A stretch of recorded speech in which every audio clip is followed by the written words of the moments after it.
étant atteint. Tout de suite, je vous propose de désigner sans tarder une secrétaire de séance. Allez, Pascal. Pascal Frangiamort, s'il n'y a pas d'opposition. Il n'y en a pas. Merci.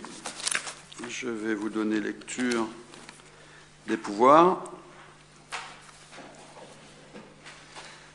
Monsieur Diazio, s'il devait nous quitter avant la fin du conseil municipal, donnerait à ce moment-là pouvoir à Isabelle Wolf.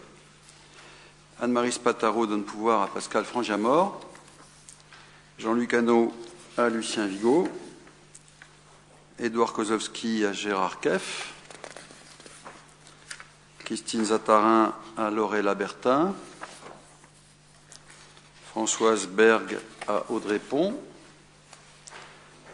Rosa Rossi me donne son pouvoir. Voilà. Y a-t-il sur le compte-rendu du dernier conseil, y a-t-il des remarques? Non. On considère qu'il est adopté. C'est le cas, à l'unanimité. Je vous remercie.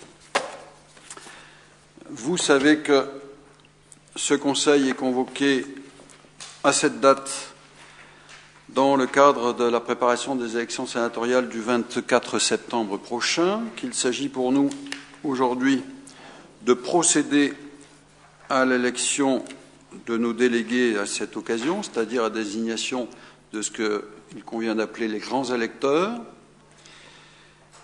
Je vais donc vous proposer de procéder à cette élection. Pour l'instant, j'ai une liste intitulée « Jeuf ensemble ». Je vais vous donner lecture des membres de cette liste. Comme candidat titulaire, Lionel Gérard, Françoise Berg, Gérard Keff, Pascal Frangiamort, Jean-Luc Hano, Anaïs Guessot, Gérard Massenet, Lydie Bagiot, René Metzinger, Nadine Oreillard, Emmanuel Berger, Liliane Cognard, Alain Savard, Isabelle Wolf, Sébastien Furlan. Comme candidat suppléant, Audrey Pont, Antoine Diazio, Laurella Bertin, Édouard Kozowski, Sylvie Lucchesi-Pally. Y a-t-il une autre liste candidate?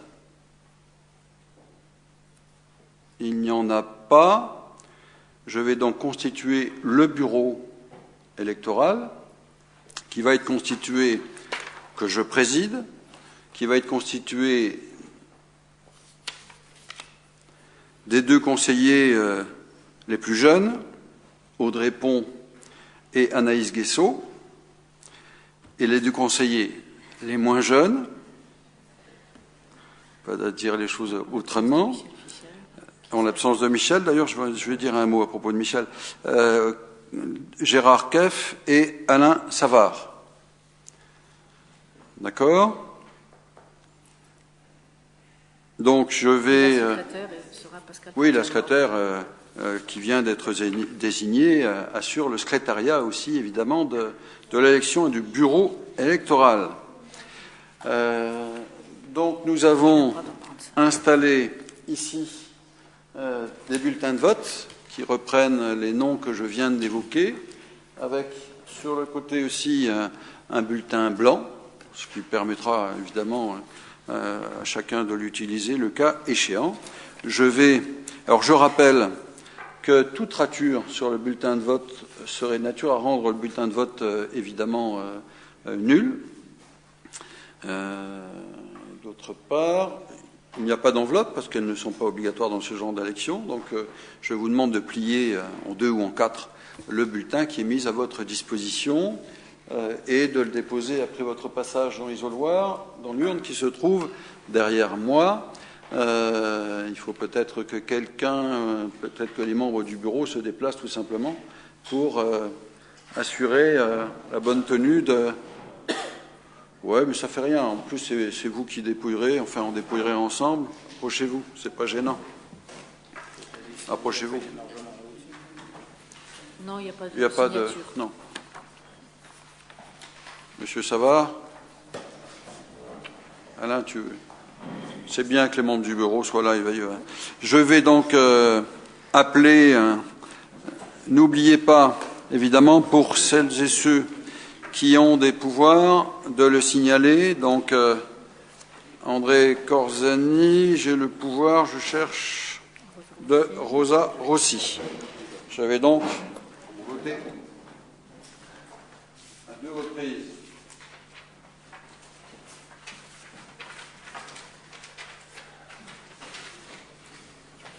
Pardon. Qui est-ce qui actionne là? Allez. Voilà. Merci.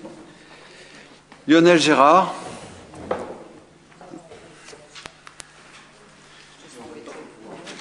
Vous votez pour. Vous me dites, quand je vous appelle, vous me dites quel pouvoir vous avez. Oui, voilà, vous votez 2 fois. Françoise Berg. Qui. Donc c'est toi. Donc du coup, Françoise Berg, c'est pas la peine de déplacer 2 fois. Et. Ah, c'est Audrey. Bon, alors, Françoise Berg. Et donc, Audrey Pont. Ça évitera de vous déplacer 2 fois. Je prends le mien aussi. Ah oui. Comme ça, on ne se déplace pas à 2 reprises. Donc, Berg a voté et Pont. D'accord. Ensuite, Lucien Vigo. Avec Jean-Louis Cano. D'accord.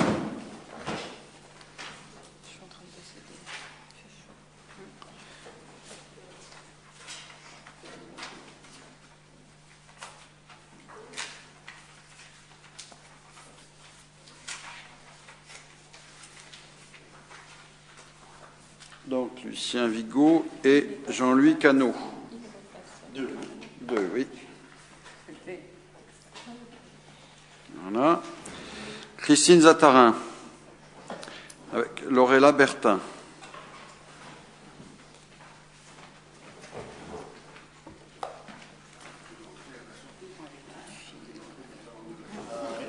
J'ai vu, ouais.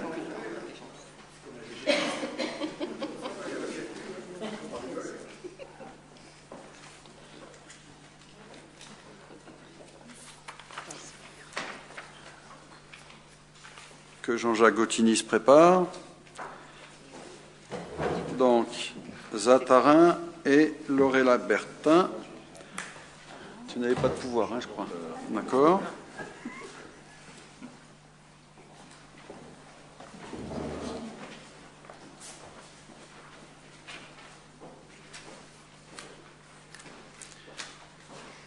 Pascal Frangia mort se prépare avec Spataro, d'accord. Gautini, c'est fait. Frangia mort et Spataro, voilà.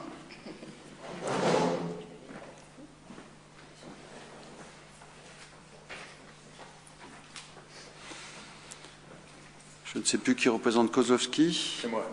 D'accord. Alors, Frangia mort et Spataro. Donc, Édouard Kozowski et Gérard Keff.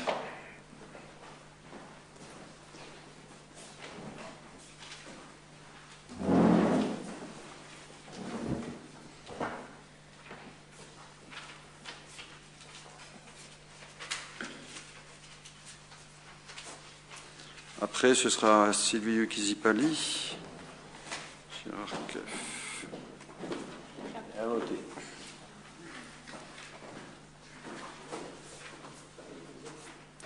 Ensuite, Gérard Lins.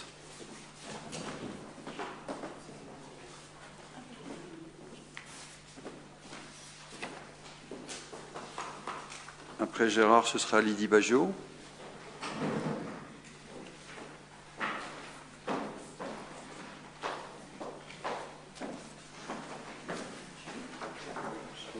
Lins, c'est bon. Après Lydie, on passe à Gérard Massenet.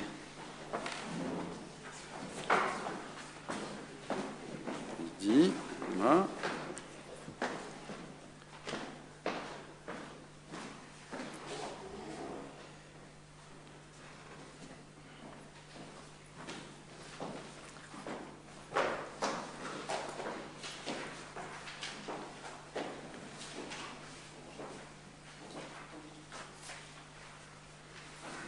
Après Gérard, Nadine Oreillard.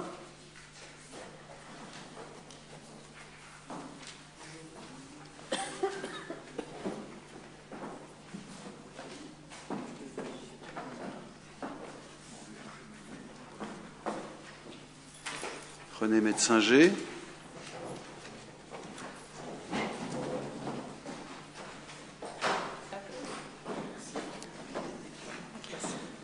Après René, Liliane Cognard.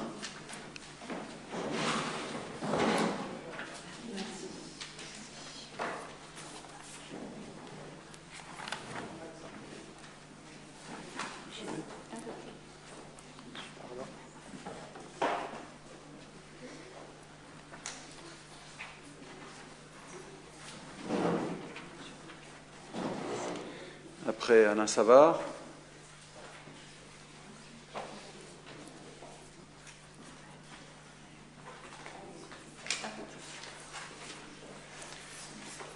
Emmanuel Berger.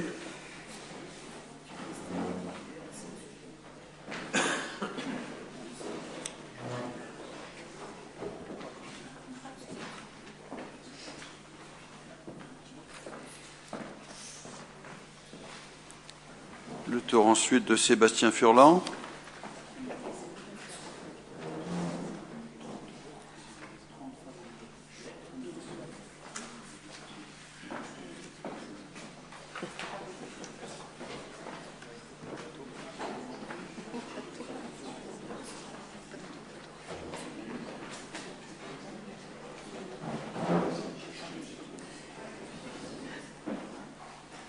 Merci.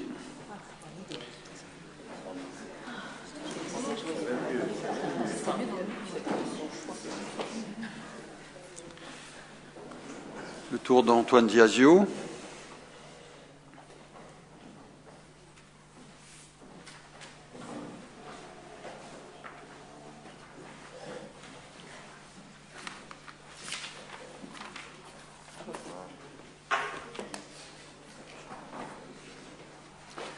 Isabelle Wolf.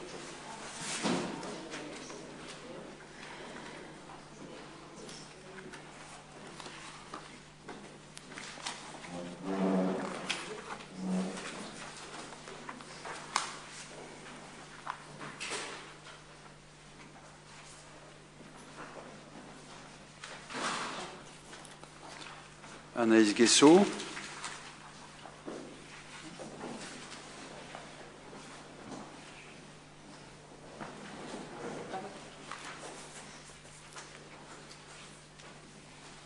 Pierre-André Thiebaud.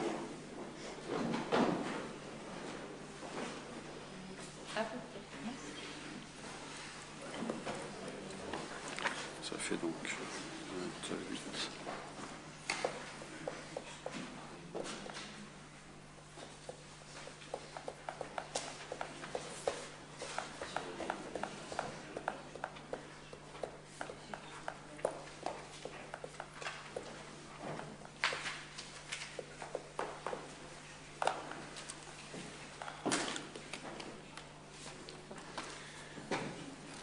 Bien. Tout le monde ayant voté, c'est-à-dire 28 votants, nous allons procéder au dépouillement. C'est l'œuvre là des membres du bureau.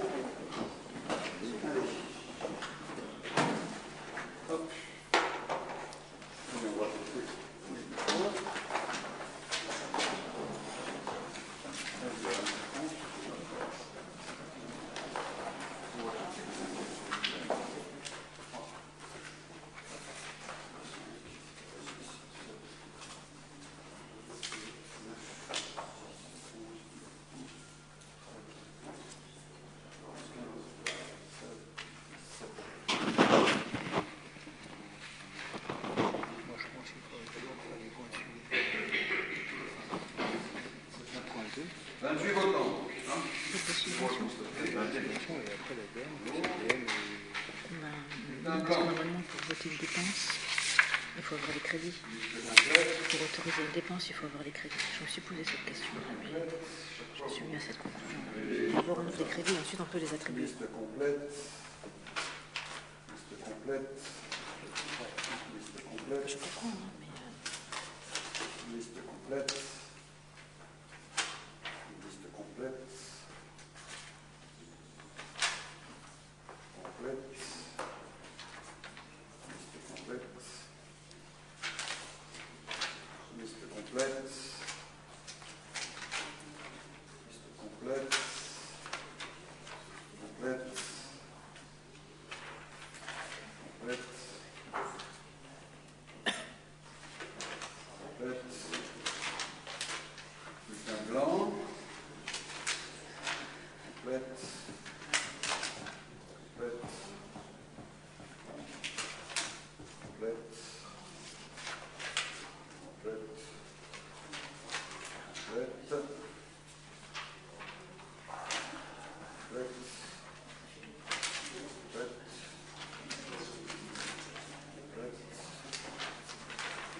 fait 27, on est d'accord.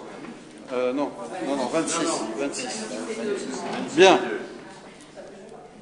La liste Jeuf Ensemble a obtenu donc 26 voix, 2 bulletins nuls. Donc les 15 candidats présentés par cette liste sont désignés par le Conseil municipal comme grands électeurs pour l'élection sénatoriale du 24 septembre prochain. Permettez que je me réjouisse que cette liste soit effectivement à l'image de notre conseil municipal, particulièrement représentatif, et que son titre, Jeuf Ensemble, prenne un sens particulier dans ces circonstances.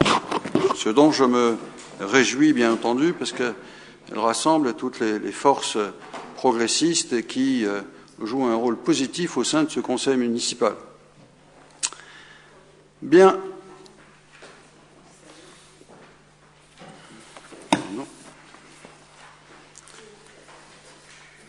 Alors,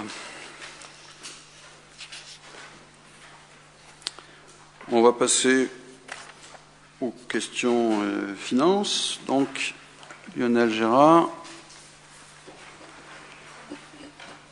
Décision modificative numéro 2. Donc, qui de la poule ou de l'œuf est le premier, mais pour nous permettre de voter sereinement le 1.2, on va donner la parole à Anne-Hélène pour qu'elle détaille la décision modificative numéro 2. Donc le but de cette décision modificative, c'est de prévoir 4 500 € pour renouveler 3 stockers pour la vidéosurveillance qui sont défectueux. Donc là, c'est la première ligne. On retire moins 4 500 au crédit location mobilière. Ensuite, vous avez des crédits alloués ou retirés des articles concernant les subventions. Le tout donnant 922 € en plus pour ces dépenses de fonctionnement. En recettes de fonctionnement, remboursement de charges de personnel, plus 922 €, ce qui nous donne 922 € au total de recettes de fonctionnement. En section d'investissement, c'est là que nous trouvons les 4 500 correspondant au stocker pour la vidéosurveillance, donc 4 500 au total en dépenses d'investissement. Et on retrouve le virement de la section de fonctionnement, plus 4 500 en recettes d'investissement. Bien. Des remarques, des abstentions, des oppositions, c'est unanime. Je vous remercie. On continue. Donc 1.2, maintenant que nous avons les crédits pour subventions aux associations, donc 400 € pour le karaté club de Jeuf pour la participation d'un compétiteur au championnat d'Europe universitaire, 500 € à l'entente sportive jovicienne pour l'organisation du tournoi en mémoire du Pilouka, 50 € à Art et Thérapie pour tous et 1 000 € à la compagnie Belladonna. Ensuite, 80 € au club nautique municipal d'Omécourt-Jeuf pour la participation de 2 compétiteurs. Le premier est qualifié au championnat de France national 2 à Mulhouse et le second au championnat de France des maîtres à Dunkerque. J'indique par ailleurs que, évidemment, ces propositions ont fait l'objet d'examen, que ce soit en bureau municipal, à la commission des sports et à la commission des finances, bien sûr. Bien, des remarques? Il n'y en a pas. 100 € à l'office. Abstention. Opposition, il n'y en a pas. Unanimité. Ok, il reste une subvention. 100 € à l'Office national des anciens combattants et victimes de guerre pour l'enregistrement des souvenirs de guerre des derniers témoins de la Seconde Guerre mondiale. Unanimité là aussi, j'imagine. C'est le cas. On continue. Organisation de chantier loisirs jeunes, signature d'une convention avec la CAF de Meurthe-et-Moselle, montant prévisionnel 6 280 € et financement à hauteur de 38,07%, soit 2 391 €. Dispositif assez habituel, mais original. Toutes les villes ne conduisent pas de la même manière sur le territoire.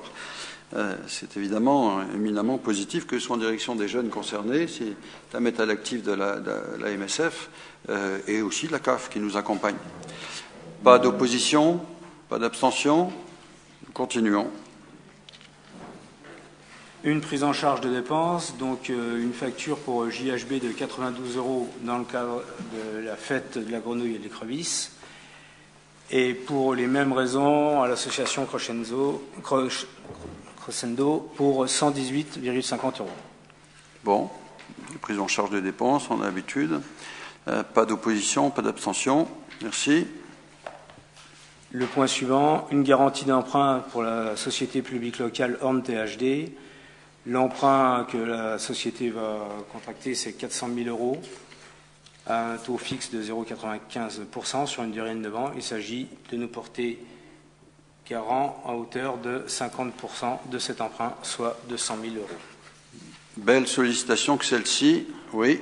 Oui, il me paraît très normal pour une somme de 200 000 € d'avoir un business plan, de savoir exactement ce qu'il en est, combien ça coûte. Je veux dire, là, on ne peut pas doter 200 000 € sans savoir à quoi ça va servir. Parce que me dire c'est pour la fibre optique, c'est du pipeau, ça. Il faudra voir les comptes d'exploitation, les dépenses prévisionnelles, tout. Ça paraît indiscutable. Indiscutable. Lorsque vous parlez de... Vous parlez... Monsieur Thiebaud, lorsque vous parlez de pipeau, vous êtes orfèvre en la matière, spécialisé en pipeau. Donc, le conseil municipal est saisi. C'est une belle opération que celle-là que nous connaissons. Nous avons délibéré. Nous allons pouvoir, dans quelques mois, effectivement, être connectés directement et proposer aux Joviciens 100 mégas pour la connexion Internet, conformément à l'engagement qui avait été pris, et à la téléphonie aussi, bien sûr. Donc, excusez du peu, mais enfin, j'entends bien les pipotages qui... oui. En plus, il utilise des termes qui, effectivement, des termes qui pourraient relever effectivement d'examen. Donc, ce que nous ferons. Donc, évidemment, nous veillerons à faire que les choses soient établies. Bien, mais au-delà de la galerie que l'on tente d'amuser, de mauvaise manière comme d'habitude, mais ce n'est pas pour rien que, monsieur, vous avez été totalement isolé comme vous l'êtes depuis longtemps, tout à l'heure. En tout cas, il vient d'être élu une liste aux élections sénatoriales de laquelle vous avez été tenu à l'écart. Bien, je soumets au conseil municipal, oui. Alors, c'est monsieur Furlan, allez-y. Donc voilà, je vais avoir quelques remarques. En fait, au contraire, moi je trouve ça tout à fait normal que la ville appuie ce dossier, puisqu'elle concerne la ville directement.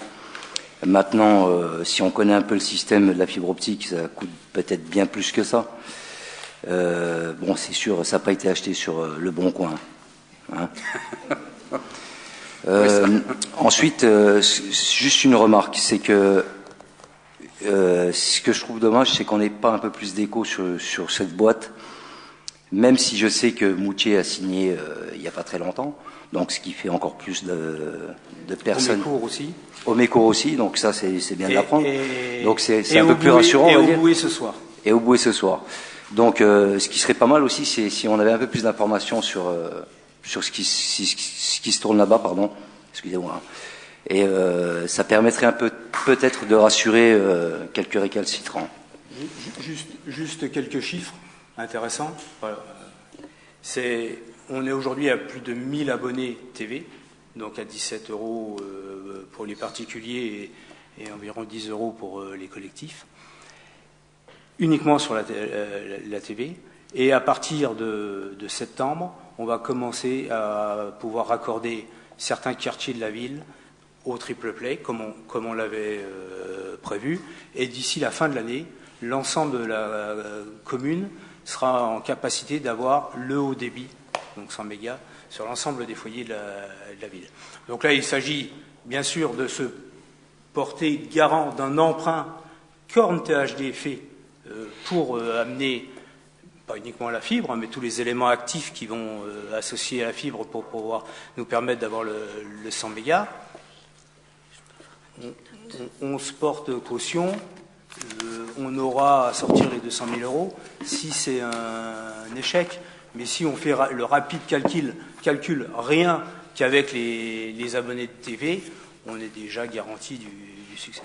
Il suffit de quelques centaines d'abonnés au débit pour avoir le recouvrement de cet emprunt sur 9 ans. Il suffirait d'être un peu éclairé au plan financier et d'avoir un minimum de soucis de l'intérêt de notre ville pour le comprendre. Mais ce n'est pas le cas. Je comprends que vous soyez inquiet. Bien. Vous êtes inquiet parce que toutes les opérations que vous menez, lorsque vous vous portez caution, c'est à grand risque. Là, il n'y a aucun souci pour la ville. Bien. Contrairement à ce que vous pouvez faire, vous, dans votre cas. Laisse tomber. Il y a une inutilité qui est appréciée par tous ici, qui est très épaisse, très lourde, qui est vécue ici par tous, qui se manifeste à nouveau, sans surprise. Bon, l'essentiel est ailleurs, l'histoire passe en quelque sorte. Je vous invite donc à vous prononcer sur cette garantie d'emprunt. Qui s'y oppose? Merci. Qui s'abstient?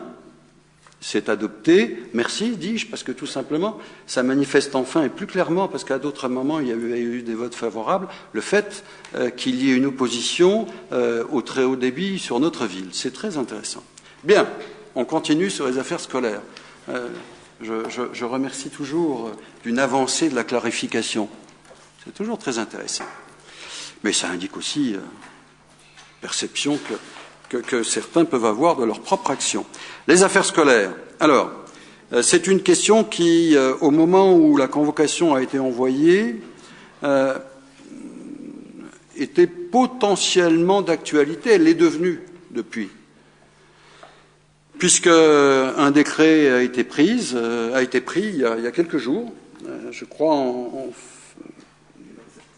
hier ou avant-hier, un décret ministériel qui indique que les villes, dans la mesure où les conseils d'école se prononceraient favorablement et que les villes iraient dans le même sens, il serait possible de revoir le rythme scolaire.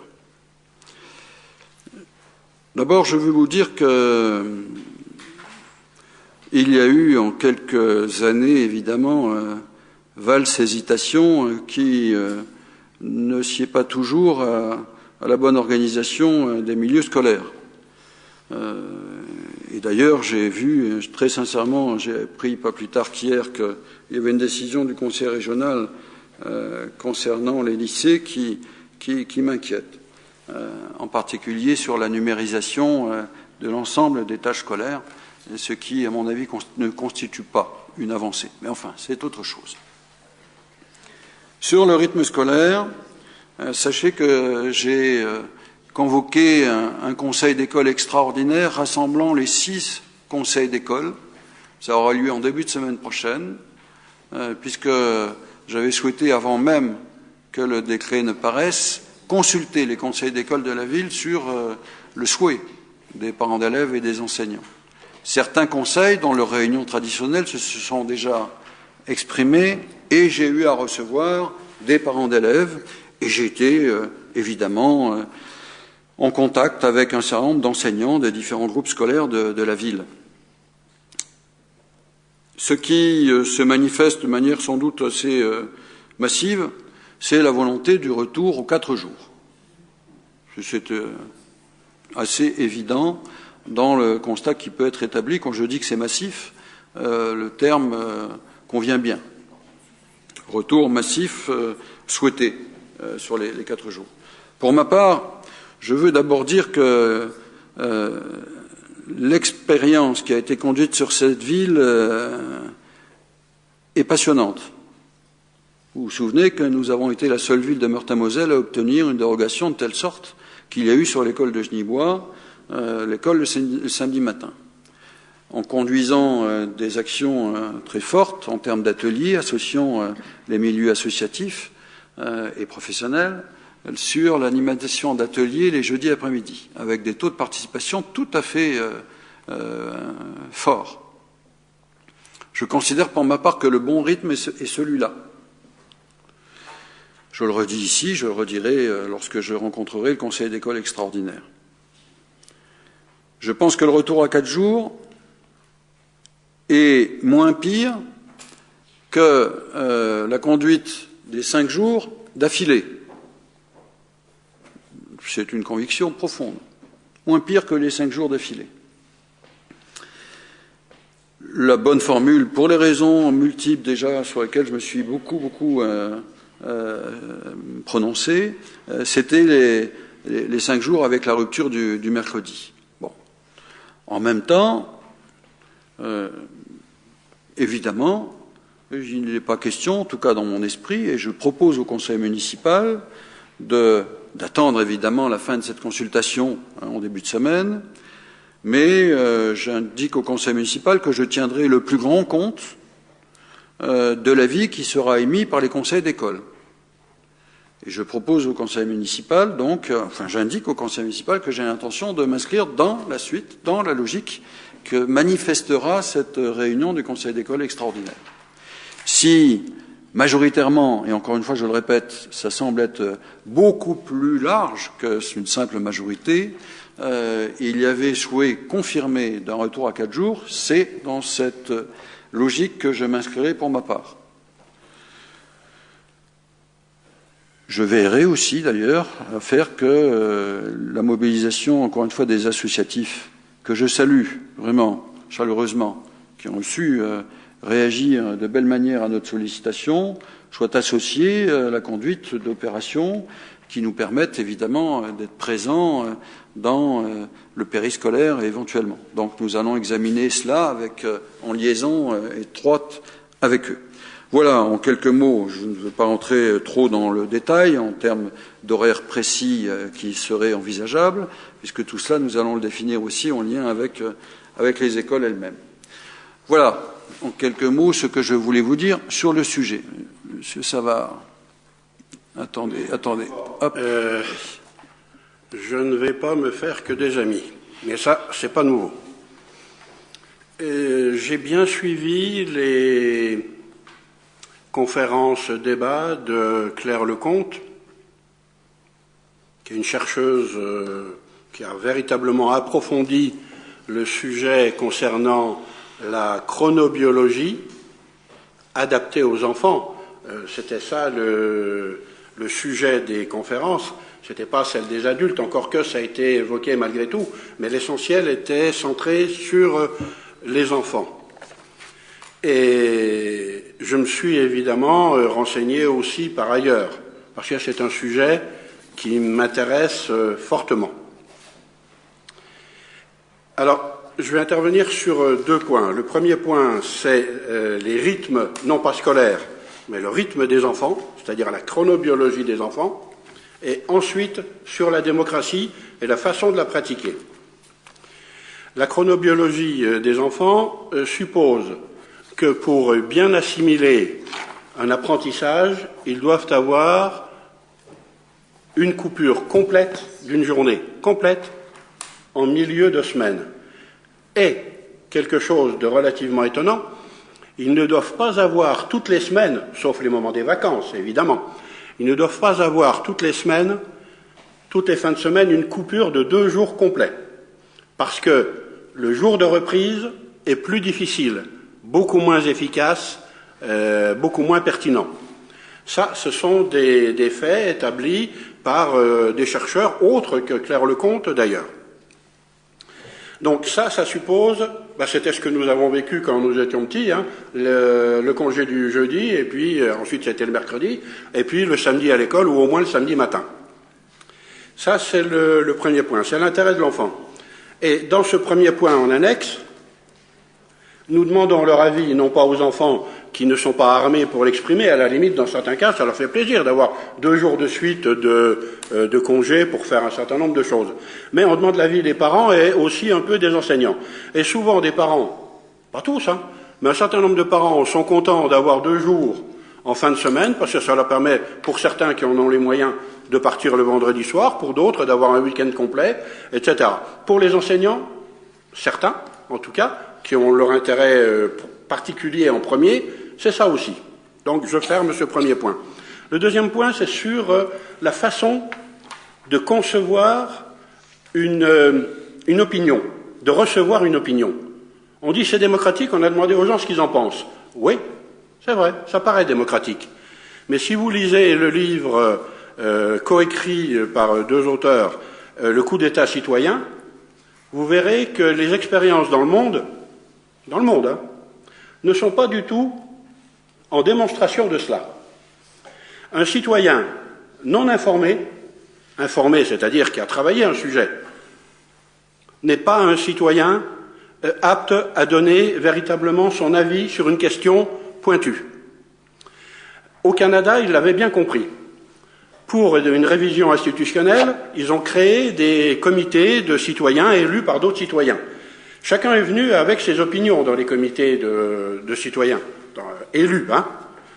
Et puis, au fur et à mesure des débats, beaucoup de choses ont évolué. Et à la fin des débats, il en est sorti des textes totalement différents de ce que les gens auraient créé au départ en venant. On s'est dit, très bien, parfait. Maintenant, on va soumettre ça au vote de l'ensemble des citoyens et ça va passer. Que nenni! Parce que les autres citoyens qui n'avaient pas participé aux travaux sont restés sur leurs opinions antérieures. Et ça a été blackboulé. L'Islande a compris cela. Ils ont fait en sorte, alors c'est plus grand que Jeuf, hein, quand même, l'Islande, donc ils ont plus de mal que nous à rassembler tout le monde. Hein. À Jeuf, on peut. Hein.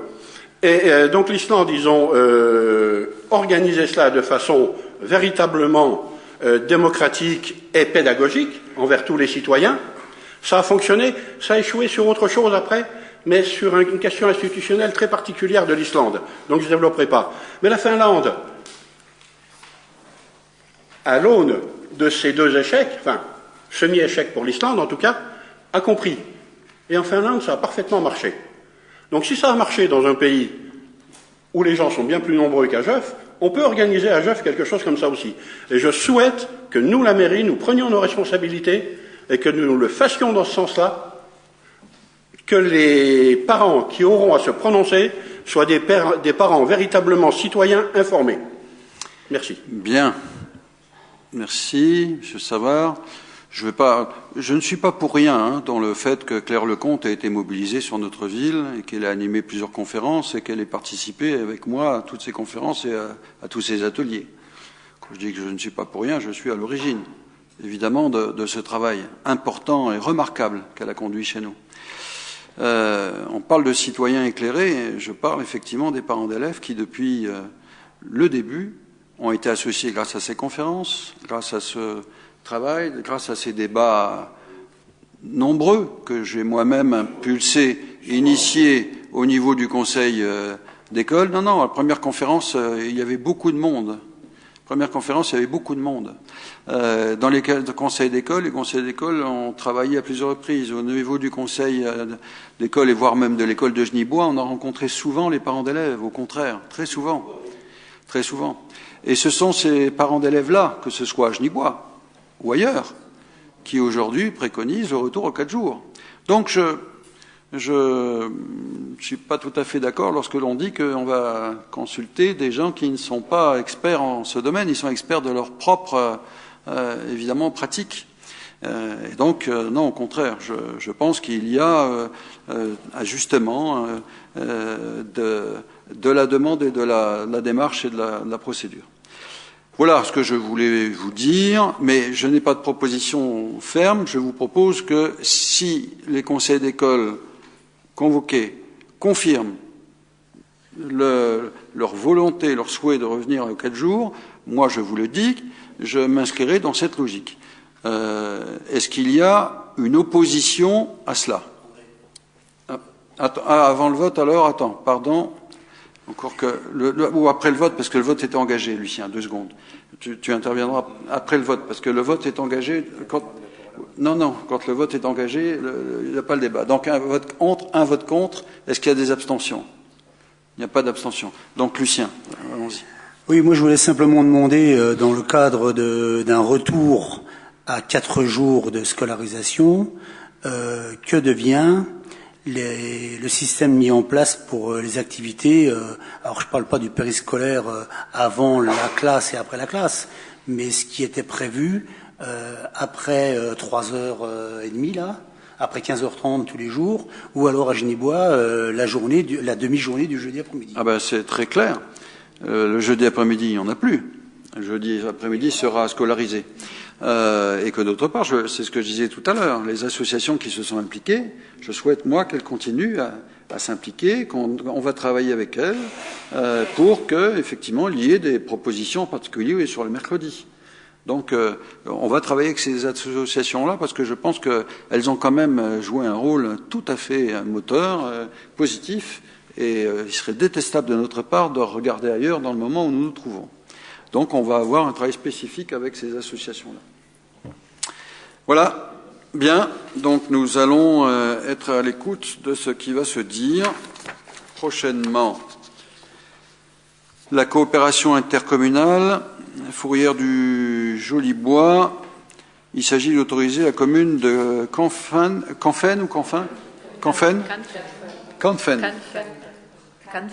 Voilà. Pourtant, c'était simple. C'est ça. Ah oui, il faut l'accent. Canfen. Voilà. À rejoindre le syndicat. Combien 1130 habitants. Je vous propose d'accepter, évidemment, de voter favorablement. C'est le cas. Il n'y a pas d'opposition, pas d'abstention. Je vous remercie. Les informations, vous avez les décisions prises depuis le dernier conseil municipal ainsi que les DIA qui sont intervenus depuis.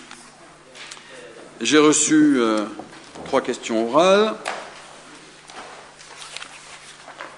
posées par M. Thiebaud.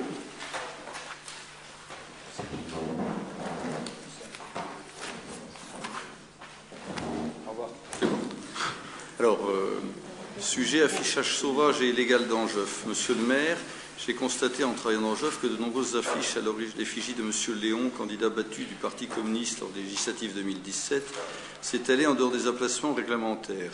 Même le républicain Lorrain s'en est ému. Je souhaite savoir, Monsieur le maire, quelle action vous comptez engager pour obliger ce candidat et ses soutiens à nettoyer immédiatement leur pollution visuelle. Permettez-moi, Monsieur le maire, de souhaiter que ce ne soit pas aux Joviciens de payer pour réparer ces affichages illégaux. Bien, écoutez, si vous vous souciez vraiment des intérêts des Joviciens, ça se saurait, ce n'est pas le cas. Par contre, je serais tenté presque de vous remercier de me poser cette question qui nous ramène aux élections législatives et à leurs résultats. Et je trouve là que vous manifestez incontestablement un fort dépit, puisque ceux que vous considérez comme et que vous comptez parmi vos amis, sur 15 candidats, ont réussi l'exploit d'arriver bon dernier. Et alors qu'ils étaient les seuls candidats joviciens, ont fait un résultat que jamais personne, aucun candidat jovicien n'avait fait sur cette ville. Donc ça me permet de souligner ça et vous dire que pour moi ça conduit évidemment à une profonde satisfaction. Deuxième question. Non, mais quand est-ce que vous enlevez les affiches illégales? Vous avez votre question, j'ai eu ma réponse. Voilà. Deuxième question. Alors, sujet néonicotinoïdes. Monsieur le maire, les néonicotinoïdes, appelés aussi tueurs d'abeilles, doivent être interdits en 2018, avec prolongation en 2020. En tant que médecin, m'appuyant sur l'exemple de mon confrère Henri Boguet, maire de Fontois, je souhaite connaître votre position sur ce sujet très important. La ville de Geuf, qui s'est singularisée en interdisant les animaux dans les cirques en se déclarant hors CETA, prendra-t-elle une décision courageuse, même si elle est contraire à l'avis du préfet, et suivant l'exemple de Fontois, un arrêté interdisant l'usage des néonicotinoïdes sur son territoire? C'est un sujet important que celui-là. Un sujet que je prends très à cœur, même si ça n'aura échappé à personne. Ce n'est pas un domaine dans lequel les maires exercent une compétence. Comme bon nombre de scientifiques, mais aussi plus simplement d'observateurs de la nature, je suis incontestablement convaincu de la nocivité de ces substances sur les abeilles qui sont importantes, si importantes. D'ailleurs, je veux rappeler cette phrase prétendument attribuée à Einstein: si les abeilles venaient à disparaître, l'homme n'aurait plus que quelques années à vivre. Que la citation soit juste ou pas, elle a le mérite de souligner l'importance des pollinisateurs, que sont les abeilles, et même notre profonde dépendance à ces insectes pour assurer notre subsistance. Dès lors, je ne peux que partager l'exaspération du ministre Hulot tout récemment, alors que son collègue ministre de l'Agriculture voulait tout simplement revenir sur la loi votée en 2016 et visant à arrêter la diffusion de ces pesticides surnommés tueurs d'abeilles en France d'ici 2018, alors que, à mon avis, le simple fait d'attendre 2018 déjà constitue à mes yeux une erreur. En la matière, et même si, je le redis, la décision relève bien de l'État, je pense qu'on ne va ni assez loin ni assez vite. C'est donc bien volontiers que je prendrai un arrêté pour empêcher ce massacre à notre modeste échelle, celle de la commune, et y interdirai l'utilisation des néonicotinoïdes. J'ajoute que, dans le cadre des actions en faveur de la préservation des abeilles, à l'initiative de la Commission Développement Durable, 5 ruches ont été installées dans la ville au printemps 2016. Monsieur Savard. Oui. Je m'adresse à Madame Christine Zatarin, responsable de la commission senior. La municipalité de Geoff a fort justement autrefois créé 2 résidences seniors. La gestion en est de nature de service public municipalisé.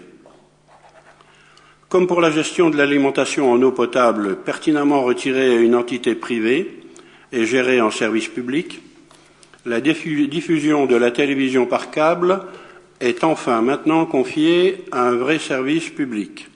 J'ai personnellement, comme l'unanimité de cette Assemblée, voté clairement en faveur de ce changement de gestion du câble et je m'en félicite. Mais je m'interroge sur la volonté de retirer du service public la gestion, voire la propriété, des 2 résidences seniors joviciennes, que sont les foyers résidences Maurice Pelletier et Jean Moulin. Cette démarche inquiète à bon escient nombre de résidents. En présence de 6000 sondeurs, liés directement au conseil municipal, la plupart, prudemment, n'objectent rien. En privé, il n'en est pas de même. Par ailleurs, cette orientation vers la privatisation se trouve en totale contradiction, non seulement avec les déclarations municipales de volonté de soutenir les services publics, mais aussi avec la réalité de retrait de conventionnement d'entreprises privées.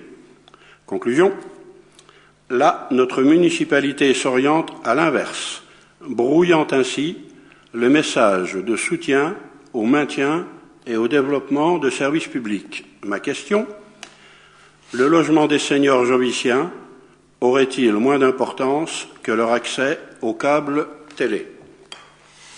Bien, alors, plusieurs choses. Tout d'abord,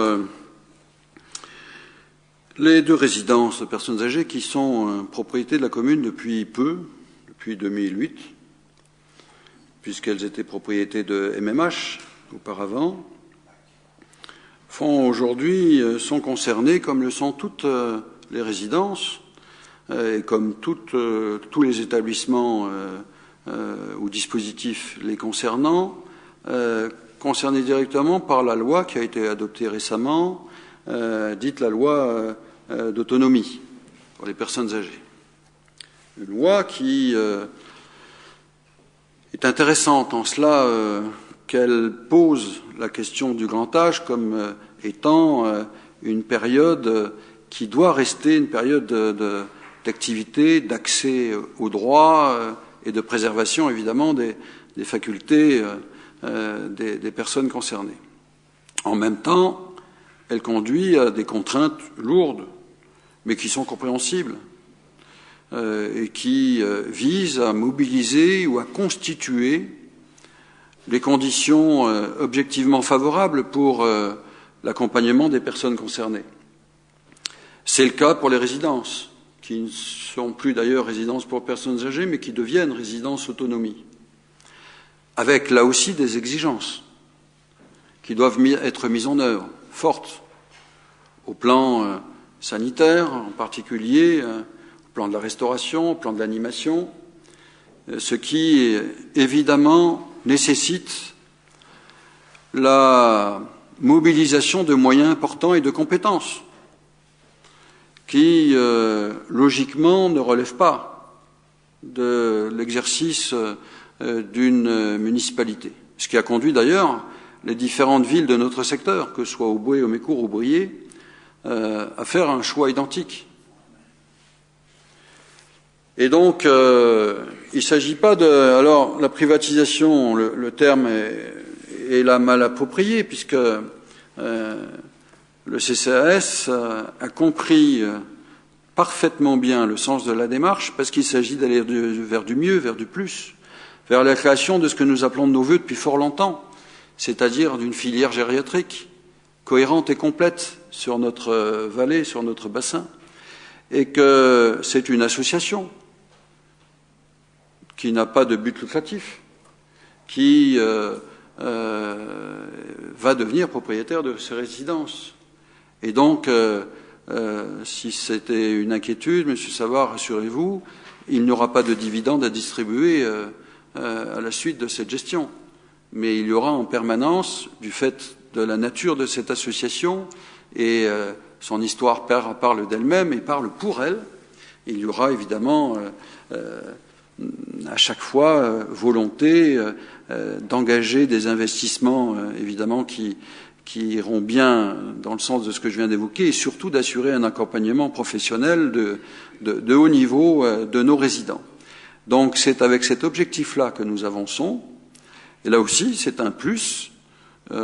Si c'était votre souci, je vous le confirme, c'est un plus, et je me satisfais moi profondément de voir nos résidences et celles du secteur et en lien avec les différents établissements, mais être animés et être assurés d'atteindre ce haut niveau de service en direction de nos résidents. Ça ne nous emmènera pas, d'ailleurs, à baisser la garde. C'est même exactement l'inverse, puisque je l'ai dit, que ce soit aux résidents que j'ai été rencontré il y a quelques jours, quelques semaines, je l'ai dit à plusieurs reprises à l'association qui va reprendre en charge ces deux résidents, je l'ai dit à plusieurs reprises au CA, et je veux saluer et remercier le travail effectué par Sylvana Riestra pour la conduite de ce dossier, de ce projet.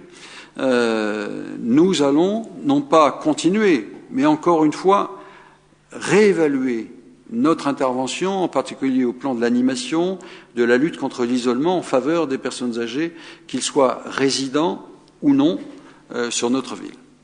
Voilà ce que je voulais vous dire à ce sujet, mais encore une fois, un dossier éminemment positif, et je suis fier et heureux de le voir se conclure de cette manière. Voilà, messieurs, dames, je vous remercie. Je tiens à vous dire simplement que, pour vous donner des nouvelles de Michel Fischer, vous savez que Michel est confronté à un problème important. Il a été hospitalisé, opéré. J'ai été lui rendre visite hier après-midi. Je peux vous dire que, selon une formule, mais c'est réel, il a très bonne mine. Il sort de l'hôpital demain. Il remercie tous et chacun, puisque je lui ai dit que je parlais en votre nom. Pour les marques de sympathie que je lui ai adressées ainsi, il y est très sensible, et évidemment je lui ai dit que je continuerai à m'occuper de sa santé et à veiller évidemment avec vous à cet accompagnement aussi. Donc les nouvelles sont plutôt bonnes pour l'instant, je touche du bois, concernant Michel, mais je voulais aussi vous apporter ces salutations. Je vous remercie, vous souhaite une excellente période de vacances.